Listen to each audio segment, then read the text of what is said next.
Esta es la predicación correspondiente al domingo 23 de julio de 2023 de la Iglesia Cristiana Cristo Viene de Algeciras. Para esta mañana el texto de referencia es Romanos capítulo 12, versículos 1 al 8. Tras acabar la semana pasada Romanos 11, alguien podría pensar que ahora, al continuar con Romanos 12 y siguientes capítulos, entramos en la parte práctica de la carta, cuando lo anterior ha constituido la parte teórica, la parte teológica de la misma. He dicho a alguien como un recurso retórico, pero en realidad la mayoría, por no decir todos los que me estáis escuchando o viendo, daréis por bueno esta división entre teoría y práctica. Pensaréis que ahora que tendremos la oportunidad de aplicar lo que hemos aprendido y que incluso sin esta aplicación práctica, la teoría no sirve de nada. Pero por mucho que estemos acostumbrados a pensar de esta manera, en realidad se trata de una manera extraña y completamente distinta a la manera en que piensa Pablo, lo que piensa la propia Biblia. Esta separación entre teoría y práctica, entre teología y aplicación, el sermón debe también articularse de esta forma, la explicación y la aplicación es propia del mundo moderno y del conocimiento científico técnico, pero la vida humana es mucho más compleja que eso. Eh, Probablemente habremos sentido frustración cuando, en muchas ocasiones en nuestra vida, cuando tras haber escuchado esa teoría, pues ahora nos cabe aquello de aplicar esa teoría o esa enseñanza, ¿no? Esa explicación. Y siempre hay pues ese sentimiento de culpa que puede ser explotado fácilmente a partir de que esa aplicación no la llevemos a la práctica y por tanto realmente no estemos siendo fieles o no hayamos no seamos comprometidos, etcétera, etcétera. Todo esto que surge de esta dicotomía entre la explicación y la aplicación, entre la teoría y la práctica.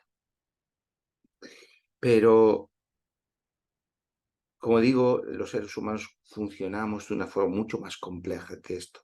Y no siempre esto es una buena manera y una manera adecuada de pensar. Cuando tenemos que resolver problemas prácticos, cuando tenemos que resolver problemas de índole económica, de índole tecnológico, los ingenieros saben que esta forma funciona muy bien para resolver los problemas que le competen en su ámbito de actuación.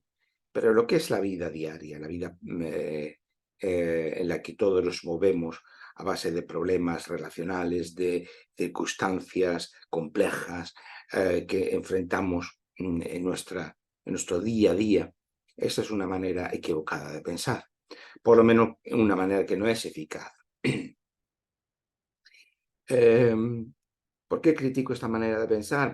Primero porque vuelve nuestra vida cristiana algo artificial, ¿no?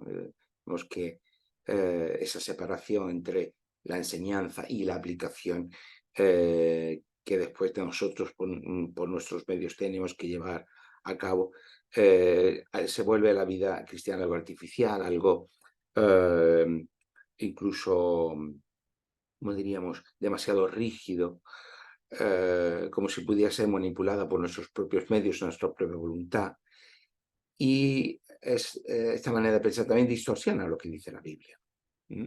Dividimos las cartas del Nuevo Testamento entre esa teoría, esa enseñanza y la aplicación. Muchas ocasiones vamos directamente a la aplicación. Estamos cortando de raíz el mensaje de la Escritura.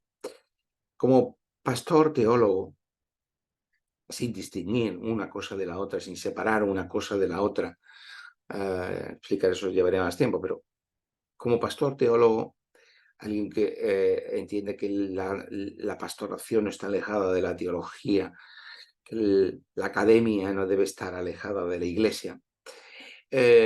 Mi vocación y mi responsabilidad es proveer de enseñanza e instrucción a la iglesia, no solamente a la iglesia local, a la que sirvo de forma directa, sino a todas las iglesias cristianas, que sea esa enseñanza, esa instrucción, que sea lo más fiel posible a la Escritura. A veces, cuanto más fieles y más bíblicos somos, descubrimos que el mundo en el que pensamos está muy alejado de ese mundo de la Escritura. La Escritura se nos vuelve un extraño nuevo mundo, como decía Calvert, principio del siglo XX, de la Biblia, ¿no? La Biblia sensual es este extraño, un nuevo mundo que a veces nos es tan difícil de comprender. ¿Por qué tenemos tantas dificultades en entender la Escritura?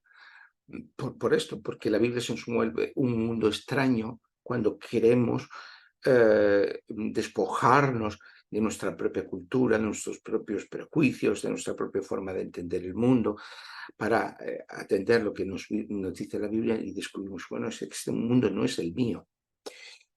Eh, Quizás queremos limar todo esto y decir, no, pues la Biblia pues se puede entender de una forma muy fácil, muy sencilla, y solamente hay que leerla desde nuestra propios cultura, desde nuestro propio mundo interior, ya estamos distorsionando lo que dice la Biblia cuando pensamos de esta forma, porque le estamos imponiendo unas categorías de pensamiento que le son ajenas. Porque los patrones culturales que encontramos en la Biblia están tremendamente alejados de nuestra manera cotidiana de pensar hoy en día.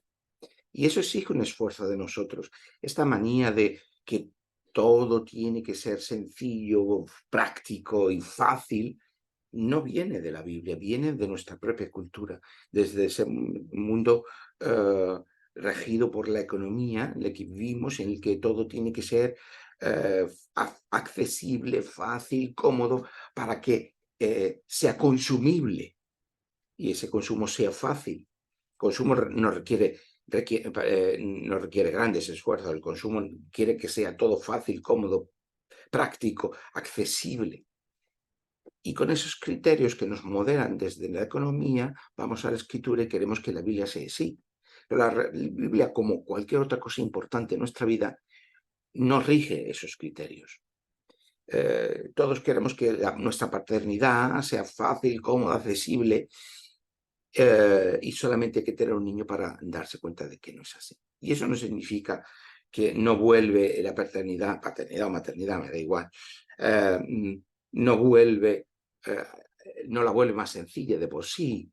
La paternidad es maravillosa, es satisfactoria, pero no es fácil ni sencilla. Y lo mismo ocurre con la Biblia o con la Iglesia.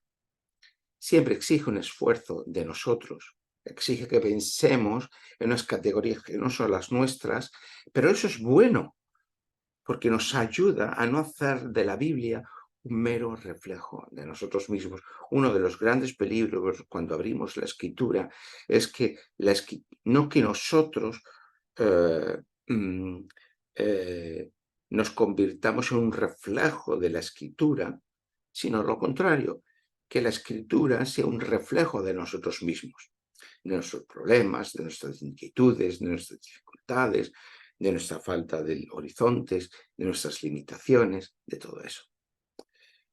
Si la Biblia no es más que un reflejo de nosotros mismos, no podremos salir de nuestros problemas, de nuestras inquietudes, estaremos siempre encerrados en nosotros mismos. Así que es bueno que la Biblia piense en categorías distintas porque eso nos va a confrontar a nuestras propias precomprensiones y prejuicios. Romanos 12 al 14 no son la parte práctica de la carta a los romanos. Si estos capítulos nos hablan de la vida cristiana, no nos hablan menos de la vida cristiana que lo han hecho los capítulos 1 al 11. Esos capítulos nunca son aislables ni separables de lo que Pablo ha dicho en los primeros 11 capítulos. Los 11 primeros capítulos nos hablan de la vida cristiana, igual que los capítulos 12 al 14 nos hablan de teología. Si en Romanos 1 al 11 Pablo nos ha dicho cómo es el mundo a partir de Jesús, el Mesías que ha muerto y ha resucitado, Romanos 12 al 14 es la consecuencia del resultado de ello. Pero no hay aquí una división entre teoría y práctica. Estamos hablando de teología, estamos hablando de vida cristiana tanto en unos como en otros. Por eso Romanos 12:1 nos dice, este es vuestro culto racional, dado que hemos descubierto que si por medio de la fe estamos unidos al Mesías, Romanos 5, si hemos abandonado el reino del pecado y de la muerte para entrar al reino de Dios de gracia y misericordia, Romanos 6 y 7, y si nuestra vida está guiada por el Espíritu Santo, participamos aquí ahora en fe y en esperanza, como decía Lutero, de la nueva creación, Romanos 8, y unidos por la fe al Mesías, Israel y la Iglesia forman el único pueblo de Dios por medio del cual cumple sus promesas de salvación para toda su creación, Romanos 9 al 11. Entonces, el culto racional, la consecuencia lógica es Romanos 12, 13 y 14. Esta es la manera en que Pablo está pensando.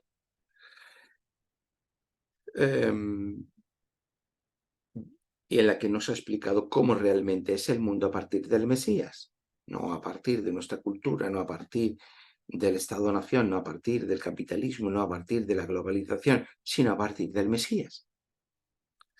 Cierto que todos los días estamos expuestos a las narrativas de cómo es el mundo según el Estado-nación, según la globalización, según la economía de mercado, según la ciencia, según la historia académica, pero Pablo nos está explicando cómo realmente es el mundo a partir del Mesías. ¿Qué cabe esperar del mundo? ¿Cuál es nuestra participación en el mundo? Así que nos resulta extraño que ahora nos haga una advertencia, versículo 2, no os amoldéis a este mundo. No os amoldéis a este mundo. Como cristianos estamos en el Mesías, somos el pueblo de Dios y por tanto estamos fuera del molde del mundo. No os amoldéis a este mundo. Si Pablo nos dice no os amoldéis al mundo es porque generalmente estamos amoldados al mundo. Vivimos según el molde del mundo. Y esto es mucho más complejo que simplemente tener una moral concreta o no. También implica eso, pero es mucho más que eso. Pero para comprender esto bien, debemos decir que las traducciones modernas que leen aquí mundo, ¿no? Nos amoldéis a este mundo, la palabra en griego es eón, quizás nos pueden despitar un poco, porque a alguien podría pensar, inducir a pensar que en realidad lo que debemos es huir del mundo. No nos amoldéis del mundo porque debemos huir del mundo, porque tenemos que irnos al cielo con el Señor cuando nos muramos. Muchos cristianos han pensado y piensan así. Debemos huir del mundo, el mundo es malo, hay que huir del mundo. Vámonos con Jesús al cielo. Pero la cultura de la Biblia, la distinción no es espacial entre lo natural y lo sobrenatural, entre lo físico y lo espiritual. Esas son distinciones modernas. O distinciones medievales, releídas o reinterpretadas de manera moderna, si queremos ser más precisos.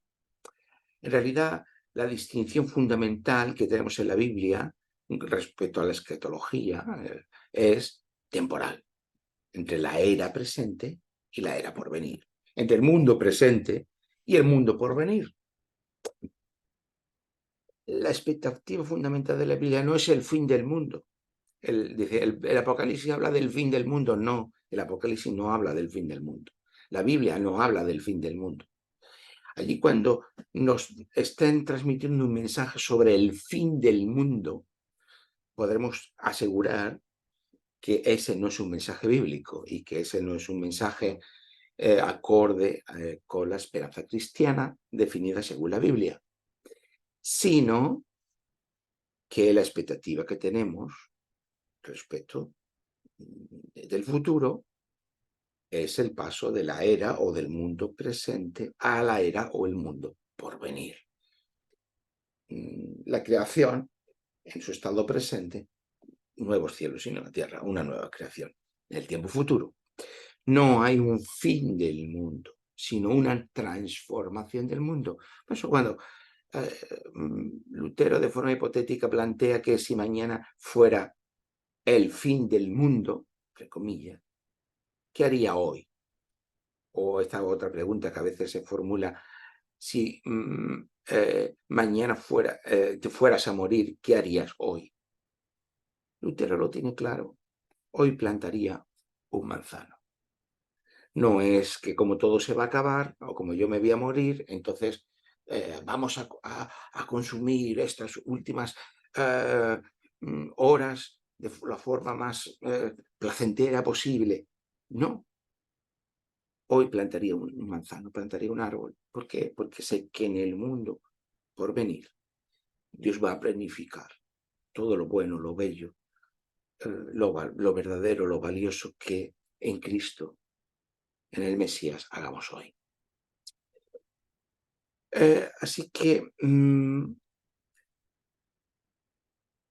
esperamos el fin del mundo, sino la transformación del mundo. Y Pablo nos dice que esa nueva era por venir está ya irrumpiendo por medio de la resurrección de Jesús. Nos dice el Nuevo Testamento que con Jesús está ya irrumpiendo el reino de Dios y su nueva creación es lanzada a partir de la resurrección. Así que en el pueblo de Dios está entre la era presente y el mundo presente. Y ese nuevo mundo que está irrumpiendo, pero que aún está pendiente de consumarse, obviamente. Así que la advertencia de Pablo, no os amoldéis a este mundo, lo que significa es no os amoldéis a esta era presente, a este estado del mundo, a esta configuración que tenemos hoy, social y cultural, porque tenemos una nueva forma de estar en el mundo, de participar en el mundo. Los seres humanos somos seres sociales y culturales, no estamos divididos entre una teoría y una práctica. Somos seres sociales y culturales. Y eso significa que aquello que llegamos a ser como individuos es en gran medida lo que las relaciones humanas en las que somos criados, en las que hemos nacido, en las que también nos desenvolvemos día a día, hacen de nosotros. Esto nos da una idea mucho más compleja de cómo somos como seres humanos. Es decir, si hubiéramos nacido en otra familia seríamos otra persona, no solamente porque nuestra carga genética sería otra, sino porque los patrones que nos han enseñado desde pequeños serían otros. Lo que nosotros damos por lo natural sería otro. Incluso sin cambiar de barrio. Pero obviamente si nos vamos a otra sociedad, otro lugar del mundo, todavía seremos otros, más diferentes de lo que somos. Por lo tanto, en gran medida somos lo que los demás hacen de nosotros en esa interacción de relaciones sociales en las que nos movemos cada día. Así que en gran medida podemos resumir esto, que somos lo que nuestra sociedad hace de nosotros. Por eso es tan difícil resistir los patrones de la mayoría. Por eso, si estamos en un determinado ámbito social, un grupo social, una determinada comunidad, una determinada institución, acabamos haciendo lo que hacen los demás. Hacer otra cosa requiere un esfuerzo de autoconciencia de qué es lo que no queremos o no debemos seguir y hacer un esfuerzo heroico casi de resistir ese influjo de la mayoría, influencia de la mayoría. Pero eso es lo que precisamente somos llamados cuando estamos en el Mesías, porque formamos parte de la familia de Dios. No porque estoy en una relación privada de tú a tú con el Mesías, sino porque ahora formamos parte de una nueva sociedad, de una nueva comunidad, un nuevo grupo social, que es la familia de Dios. Ingresamos a un nuevo mundo de relaciones, por las que también somos redefinidos de manera nuevas. Estamos participando del pueblo de Dios, que es la Iglesia, y ahora ingresamos a un nuevo mundo de relaciones. La cuestión está en que si ese pueblo de Dios va simplemente a replicar las relaciones y el mundo de la cultura de la sociedad en la que vivimos, o formamos parte de la nueva familia de Dios. Y estas son las relaciones que ahora nos van a a redefinir. De eso está hablando Pablo. Y de eso está hablando cuando dice no os amoldéis a este mundo. Por eso Pablo nos ha estado haciendo un gran esfuerzo por decirnos que estamos en el Mesías y no en ese mundo regido por el pecado y por la muerte. Por eso Pablo está haciendo un gran esfuerzo por decirnos que somos un pueblo de Dios formado por Israel más la Iglesia, porque ahora ese mundo de relaciones es el que debe regir nuestra vida. No debemos amoldarnos a este mundo, al estado presente del mundo, lo cual no quiere decir que tengamos una actitud escapista de huida del mundo, de pensar que todo el mundo siempre es malo, de ese tipo de retóricas a veces que también se ha usado por mal entender esto. No. Nosotros estamos al servicio del mundo. Nosotros debemos encarnar un testimonio en el mundo, por lo tanto debemos estar en el mundo. Debemos ser testimonio dentro del mundo. No debemos tener una actitud escapista ni exclusivista respecto a la sociedad en la que vivimos, al estado presente del mundo, pero sí debemos estar configurados por un nuevo ámbito de relaciones. Por eso estamos en la familia de Dios, en el pueblo de Dios. Así que debemos resistir las condiciones culturales y sociales en las que hemos nacido y que son las naturales y normales para nosotros, y debemos releerlas bajo ese otro mundo de relaciones que es el pueblo de Dios, redefinido por el mundo de significado de la escritura. La escritura es las lentes, el medio por el que ahora nosotros, como pueblo de Dios, miramos y atribuimos un significado a la realidad, al mundo. Así que estamos redefinidos por ese mundo de significado de la escritura y por ese mundo de relaciones que es el pueblo de Dios. Para ello, la manera en que vemos, comprendemos y damos significado al mundo debe cambiar.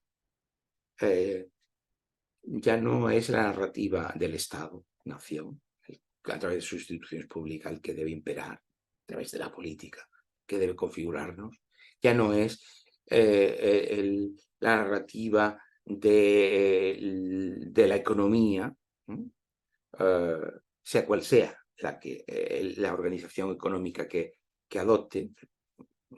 Estamos en una economía de mercado, pero me da igual si fuera otro tipo de organización. También regiría una narrativa propia y unos patrones que nos pretenderían configurar.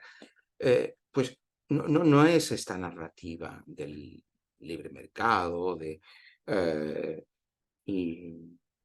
el poder de mercado global o de la globalización la que debe configurar nuestra vida diaria, si no es precisamente la narrativa que tenemos en la escritura de lo que Dios hizo, está haciendo y hará. Y ingresamos un mundo nuevo de relaciones, que es la Biblia. Por eso Pablo habla de una transformación del entendimiento, versículo 2, de una manera nueva de comprender el mundo por medio de la voluntad de Dios, de su bondad y su perfección, versículo 2. Es decir, como ya hemos dicho, la escritura, que es donde comprendemos quién es Dios, es lo que va a construir el significado por el cual ahora vamos a vivir. Por tanto, tenemos un nuevo mundo de relaciones, un nuevo mundo de significado. El nuevo mundo de relaciones es la Iglesia, el pueblo de Dios, y el nuevo mundo de significado es la Escritura.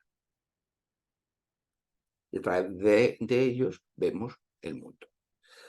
Vivimos en una sociedad que nos presupone como individuos aislados, porque tanto la política, sistema político como el sistema económico le interesan que estemos cuanto más aislados como individuos mejor, en la que los lazos comunitarios y familiares sean lo más débiles posibles, en la que la religión sea una cuestión de preferencia individual y subjetiva, no una manera abarcadora, totalizadora, comprensiva de ver el mundo.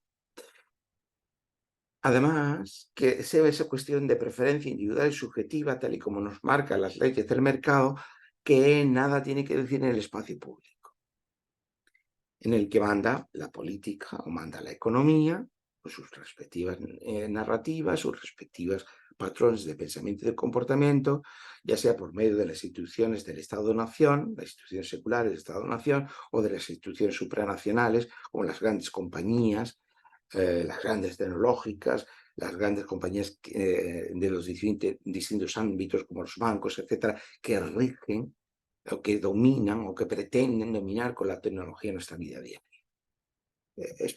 Claro, esto son muchas simplificaciones, pero en una predicación no puedo sino acudir a profundas simplificaciones. Pero intento explicar cuestiones complejas, pero en poco tiempo. Pero bueno, creo que con esto es suficiente entender que la sociedad que vivimos desde las instituciones y las narrativas que nos penetran son las que acaban configurándonos y tenemos que ser conscientes de ello. Ese es básicamente el mundo, la era presente, la que nosotros nos toca vivir, a la que no tenemos que amoldarnos. Eso es mucho más que una mera moral. Por eso, lo primero que tenemos que hacer es presentar nuestros cuerpos, dice Pablo, versículo 1, el sacrificio vivo, santo y agradable a Dios. El cuerpo es aquello que somos, nuestra propia individualidad. Eso es lo que tenemos que sacrificar a Dios, como si tratase de un sacrificio en el templo, porque ya no somos nosotros, dice Pablo, ya no soy yo el que vive, sino es el Mesías el que vive en mí. Por lo tanto, ya no somos nosotros los que regimos nuestra propia vida, no es nuestra propia individualidad, como nuestra propia sociedad nos estimula a pensar y a creer.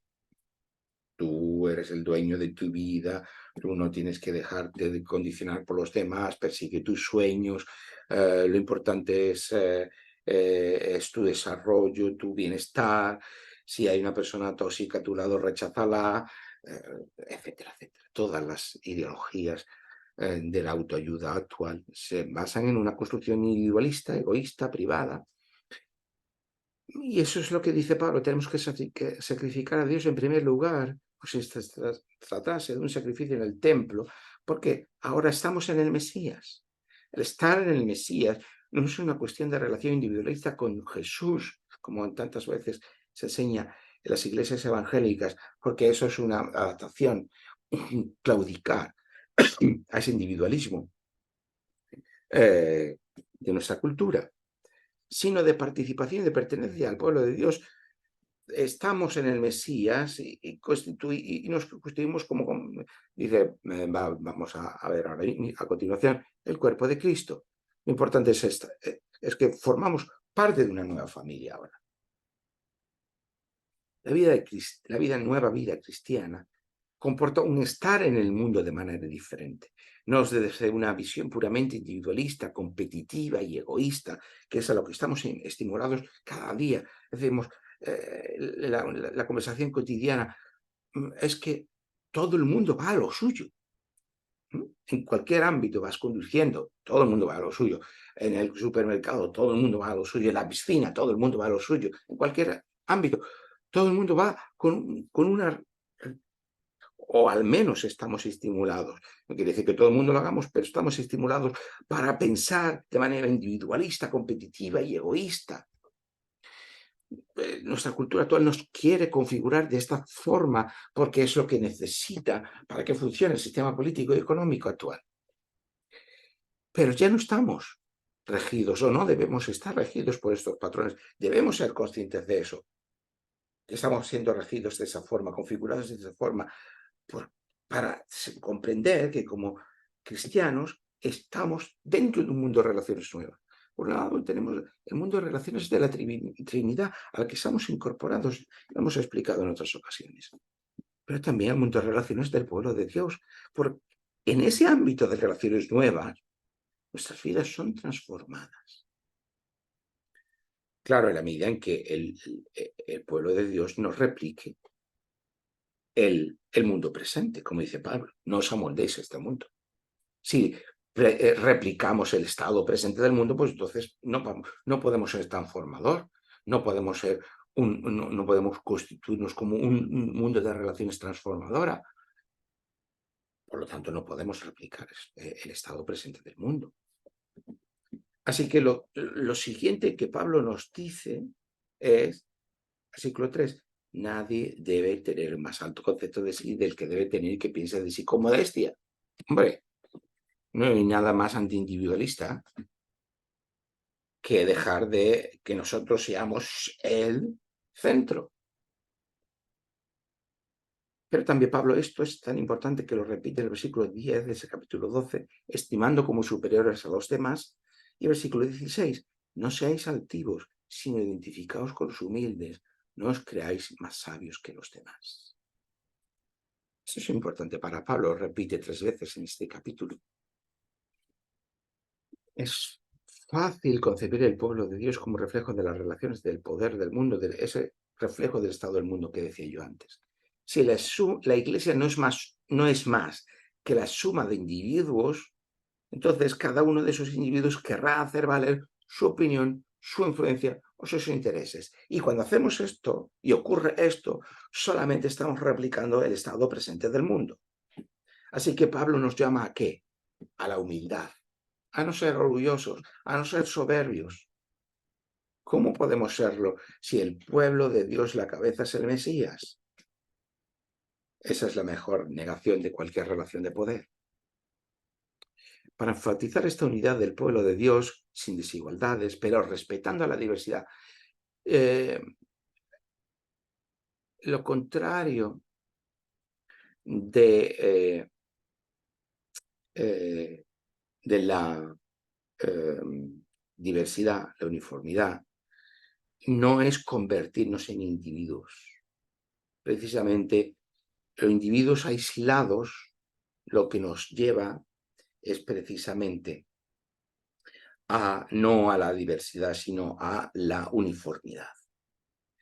Y el ser dependiente de otros en unas relaciones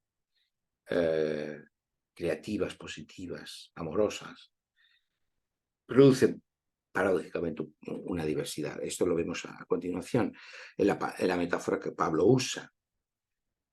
Dice Pablo, ahora formamos parte del cuerpo del Mesías, versículo 5. Estamos en el Mesías, pero no estamos en el Mesías de manera individualista, sino estamos en el Mesías porque todos formamos parte de su cuerpo. Es una visión corporativa del Mesías, no individualista. Y eso supone que no vivimos aisladamente, sino que vivimos en relación unos con otros. Versículo 5 literalmente dice, todos somos miembros los unos de los otros. De la Iglesia es la suma de individuos. Paradójicamente tenemos que pelear contra la uniformidad.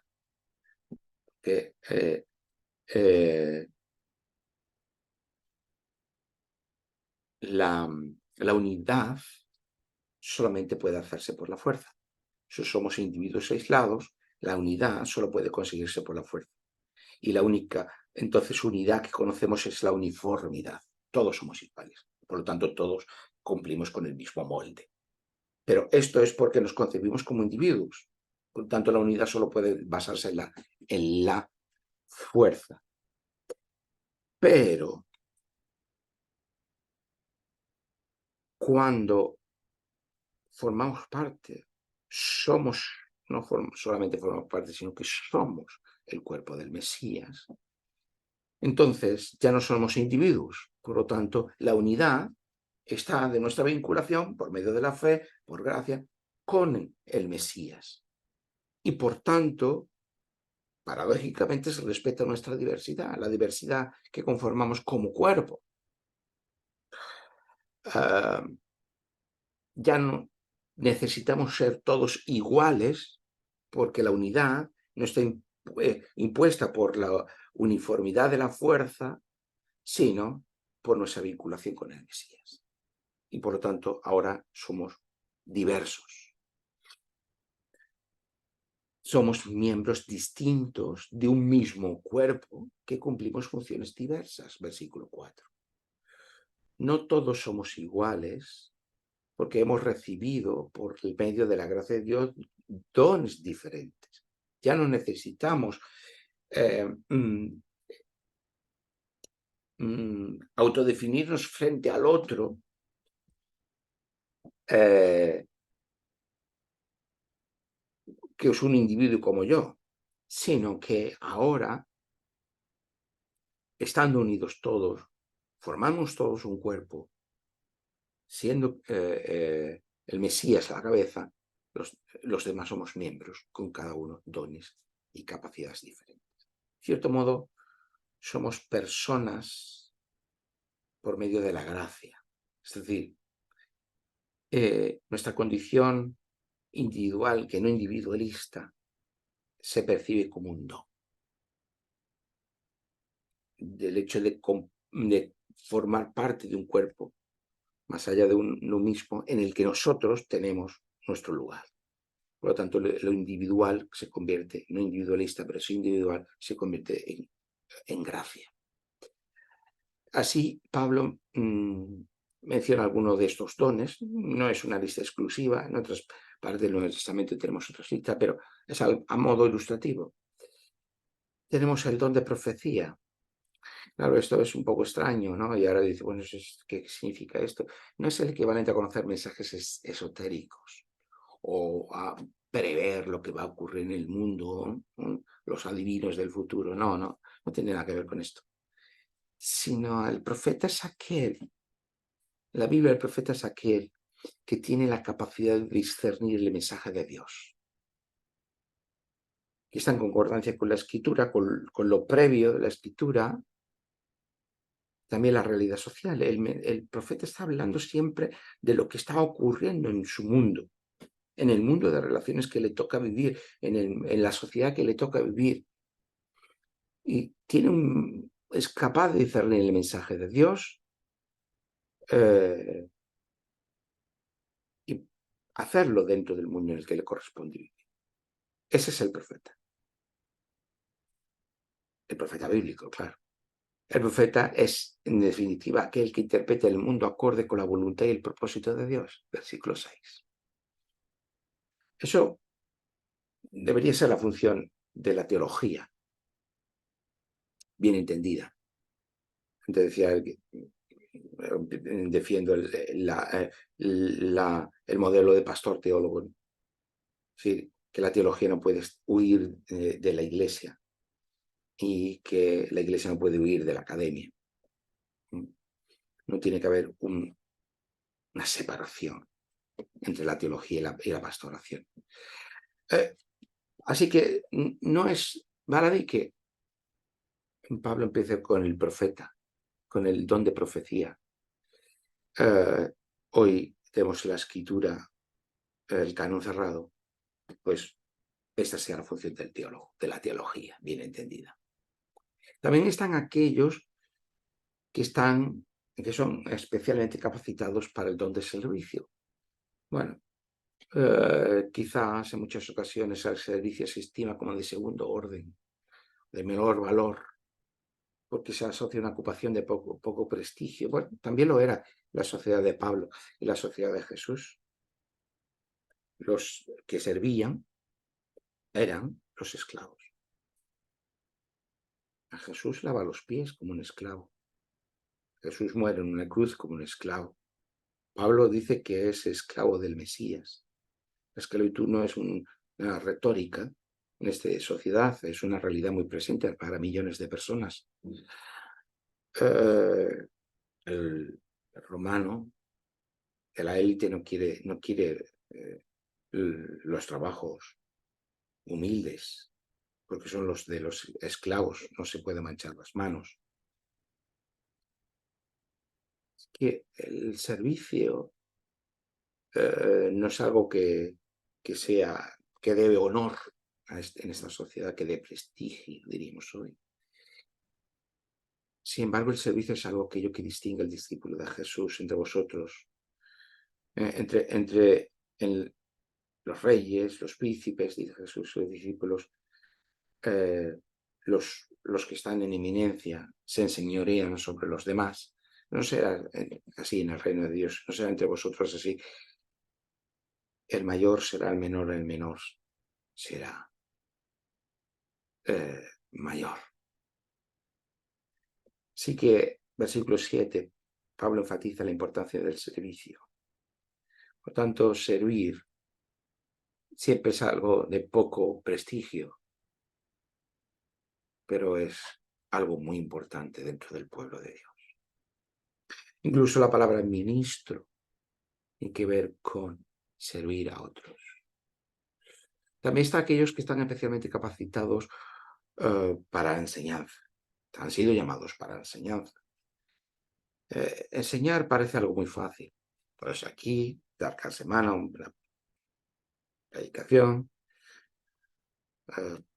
Bueno, esto parece que hay, bueno, te sale todo muy fácil y muy sencillo, pero la enseñanza, si se toma de verdad como un don y una vocación dada por Dios, no se puede hacer de manera improvisada y subjetiva, sino tomando tiempo suficiente para la preparación. Es una ocupación exigente, porque implica creer que no lo sabes todo. Aprender, estudiar, parte de una premisa, de que no lo sabes todo, y eso exige humildad. Enseñar a otros implica una labor de estudio paciente, ordenado, constante y perseverante en el tiempo. No podemos enseñar a otros si tú no has tomado el esfuerzo previo de estudiar, de reflexionar, de pensar, de aprender, de leer, de contrastar. Es una tarea exigente. Acerca de la escritura y acerca del mundo. Hemos dicho antes que hacía el profeta también, versículo 7. El pastor cumple principalmente esta función, no exclusivamente, pero sí principalmente. Así que, pero también hay quien puede enseñar. El pastor siempre será maestro, o debe serlo, aunque no todo maestro debe ser pastor. Hay quienes están llamados a animar a otros. Bueno, como el servicio parece una cosa muy poco, ¿no? Pero basta que tú hayas pasado por una situación importante, de crisis, de depresión, de dificultad grave en tu vida, para saber valorar que aquellas personas que vienen y te dicen algo, no es, sabes muy bien distinguir entre quien te dice algo que te ayude y quien te dice algo que te hunde. De las cosas más difíciles en relación a los demás es la capacidad que tienen algunas personas de animar. Animar implica ser capaz de decir la palabra justa, ni más ni menos, en el momento apropiado, ni antes ni después. Y eso implica saber escuchar. Y esto es algo muy difícil de hacer. Y hay personas que tienen la capacidad de hacerlo, porque Dios se lo ha dado. He sido bendecido en muchas ocasiones por medio de un mensaje, un WhatsApp, una carta, una tarjeta de alguien que me dijo en un momento determinado, una llamada de teléfono, que en un momento determinado me dijo algo sencillo, pero que fue muy necesario en ese momento. Así que esto también que tenemos que saber valorarlo en la Iglesia.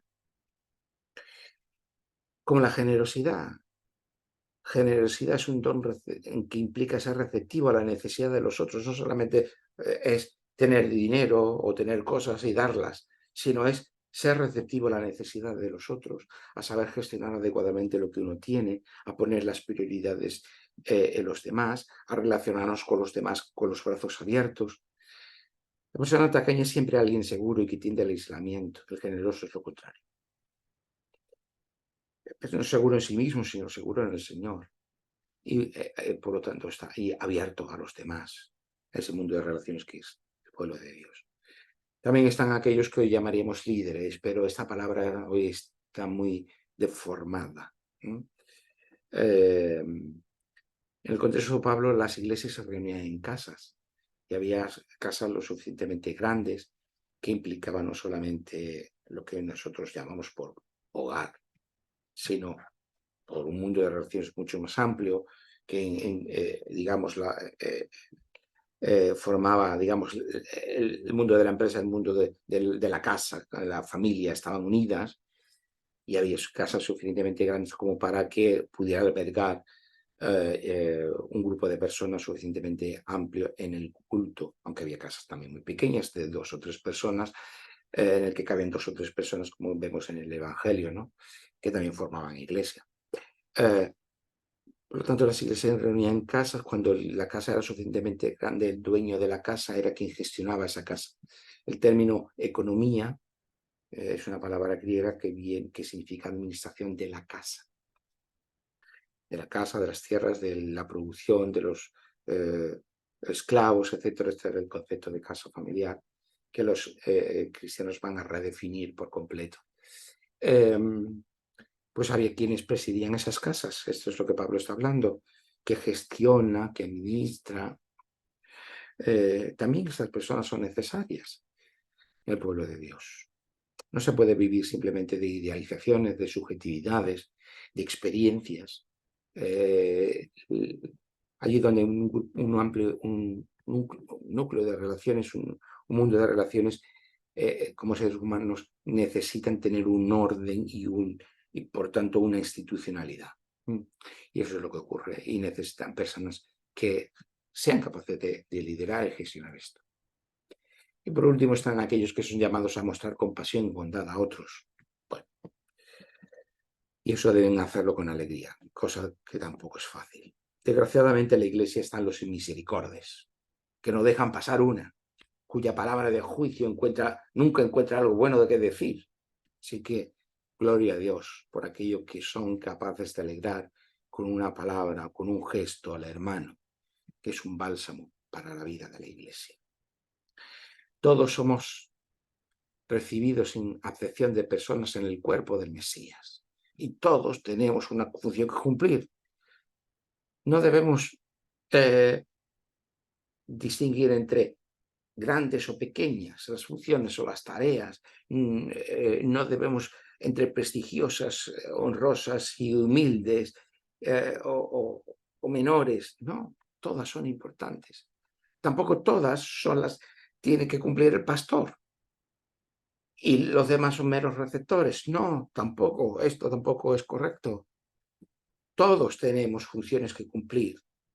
El pastor es uno más que está apartado para unas funciones específicas, por supuesto, pero la vida de la iglesia no pasa solo por el pastor, pasa por que todos cumplamos nuestra parte de la vocación y del don que hemos recibido.